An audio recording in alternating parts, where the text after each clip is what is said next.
এই যে কিছু আপুরা আছেন, কিছু মনে করেন না, আমি হয়তো আপনাদের নেগেটিভ, আপনাদের বিপক্ষে চলে যেতে পারে আমার কথাগুলো, কিন্তু আগে আমার কথাগুলো বুঝবেন, বিষয়টা বুঝবেন, শুনবেন, তারপরে আমাকে উত্তর দিন বা আমাকে একটা কমেন্ট করে যান।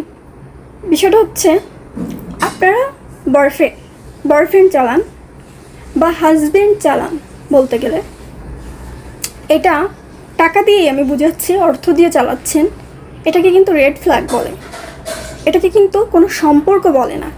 এই সম্পর্কে কোনো ভালোবাসা থাকে না, কোনো মায়া মহব্বত স্নেহ কিছুই থাকে না। কিন্তু এটা শুধুমাত্র অর্থটা বিনিময় করতেছেন, সে অর্থের জন্যই কিন্তু মানুষটা আপনার পিছনে থাকতেছে, সেটা আপনার বয়ফ্রেন্ড হোক, আপনার হাজব্যান্ড হোক। আমাদের উচিত আমরা কোনো ছেলে বন্ধুকে টাকা দিয়ে না চালাই।